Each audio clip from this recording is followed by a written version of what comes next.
יצאתי לפנסיה לפני שנה. אני עורך דין כבר כמה עשרות טובות של שנים.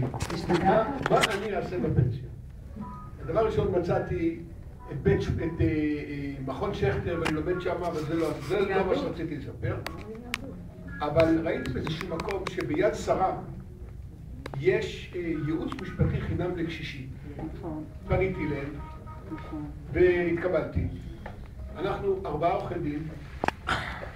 באים פעם בשבוע, מקבלים בביקור בין 7 ל9 פונים שהם מזומנים מראש. אני אקבל דף מחשב עם שמות כל הלקוחות, עם השעה שנקבעה להם, ואינכם מאמינים איזה בעיות ישנם, וזה בכלל לא הדברים שאני התעסקתי. אני במקצוע שלי התעסקתי בעיקר עם חברות, עם קרקעות, עם בעלי הון, ופתאום יש לי את ישראל השנייה והשלישית עם בעיות אין ספור, ואנשים שמקבלים ייעוץ משפטי חינם ללא תשלום, ואני מבסוט שאני עושה מעשה טוב. תספר משהו. זה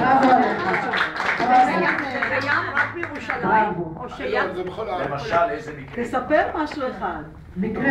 רוב המקרים, רוב הדברים קשורים בירושות. באים אנשים רוצים לכתוב צוואה. למשל, בא בן אדם ואומר, אני רוצה לכתוב צוואה. זה מעניין אותנו, נרשם את זה. אני שואל אותו, תסביר לי, אתה נשוי? כן. כמה ילדים יש לך? אומר 3. כולם בריאים? כן. כולם בסדר? כן. אז אמרת, בשביל מה אתה צריך צוואה? הרי יש חוק. החוק אומר, ברוב האנשים נפטרים ללא צוואות. מה קורה שבן אדם נפטר ללא צוואה? החוק קובע בדיוק מה צריך לעשות. מה קובע? החוק קובע שבת הזוג, מדבר בגדול, בת הזוג מקבל חצי, והילדים מתחלקים ביתר בחלקים שונים. ואם אין בן זוג? רגע, וכאשר אין בן זוג או בת זוג, הדבר מאוד מאוד פשוט. באה אל האישה ואומרת, אני רוצה לכתוב צוואה. כמה ילדים? יש לך 2 ילדים. את ביחסים טובים כלום? כן. הם בסדר? כולם בסדר. אמרת לה, בשביל מה צריכה צוואה? הרי זה ייפול בחלקם ממילא. עכשיו, מתי כן צריך לכתוב צוואה? זאת הבעיה. כאשר יש נגיד 3 ילדים, ואחד מצבו הכלכלי קשה מאוד. ואחרים במצב טוב. אז האמא או האבא רוצים להעדיף את אותו בן חלש. זה ניתן לעשות רק על דרך צוואה. אם לא כותבים צוואה, כולם יקבלו בחלקים שונים. או, יש מקרים יותר עצובים. בא בן אדם ואומר, אני את הבן הזה לא סובל, הוא לא מבקר אותי, הוא לא מתייחס אליי, אני לא רוצה שהוא יקבל חלק מהירושה שלי. אז הדרך היא להכין צוואה, לצוות לשני אחרים, ולכתוב במשפט, עם בני זה אני נותן לו 1 שקל אחד. 10 שקלים. אני נותן לו 1 שקל אחד, והוא כבר מבין למה. כי אם לא עושים את זה, הבן הזה יכול להגיש בקשה לפסול את הצוואה ולהגיד, האבא הזה היה מבולבל, הוא לא זכר שיש לו עוד ילד. אז לכן זה צריך לכתוב. וכולי, טוב, אני כתבתי גם כמה מאמרים, מתי צריך לכתוב צוואה, אבל לא לנו צריך... אבל יש לך משהו פיקנטי? משהו פיקנטי? לא, תכף הוא יהיה. אני לא, זה כבר צריך להגיע לדברים חוץ לנשים, אני לא מספר. אבל אני רוצה לספר על חנוכה. חנוכה היה לי חנוכה אחד שאני לא אשכח אותו. וזה גם כנראה במלחמת יום כיפור. אני הייתי בגדוד תותחנים, והיינו על יד איסמעיליה. הייתי מפקד פלוגת המפקדה, מ"פ מפקדה, והיו לי 250 חיילים. שלחו אותנו להקים מועלים, וכיוצא בזה. והנה בא אחד ואומר שהוא מצא כל מיני חפירות שם באזור הזה. הסתבר שהמקום שבחרו לנו זה היה מתחם חטיבתי. והיו שם בונקרים של משרדי החטיבה. ואיך עשו את הבונקרים האלה? תכף אני מגיע לחנוכה. איך עשו את הבונקרים האלה? ושמוליק יבין אותי. בנו כלוב קופים מברזל, מ4 כיוונים, כל הכיוונים היו ברזל. עטפו את זה מסביב בברזל, את הברזל, שהיה כבר כלוב שלם. עטפו אותו עם ברזל, כולל כל הקירות וכולל הגג, ואז הביאו שופל, וחפרו בו, והורידו אותו לבור.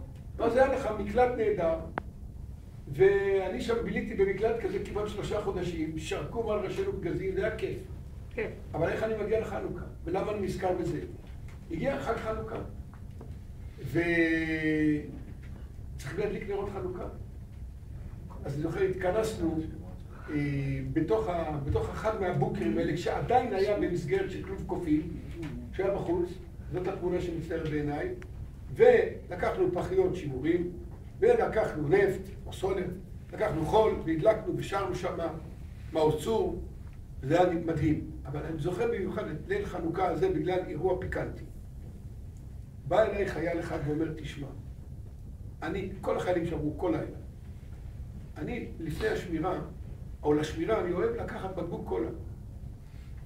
וכמה פעמים שמתי לב שהבקבוק שלי הוא חצי גמור. מישהו שותה לי מהקולה. אני שם את הקולה, לא היה לנו מיטות. שכבנו על האדמה עם שקי שינה, בלילה פרסנו את השקי שינה. בלילה שק שינה שלו, היה לו בקבוק קולה. מה עושים? מה עושים?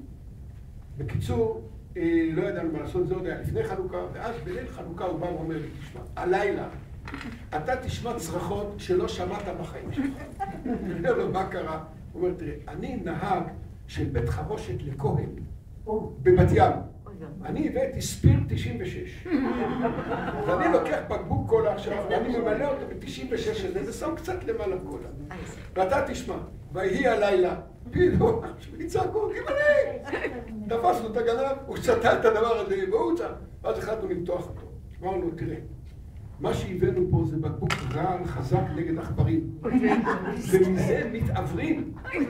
אז מהר תסתכל על כולם, שתזכור כולם, הוא פחה, יותר מפה לגנב. שים יפה. שים יפה.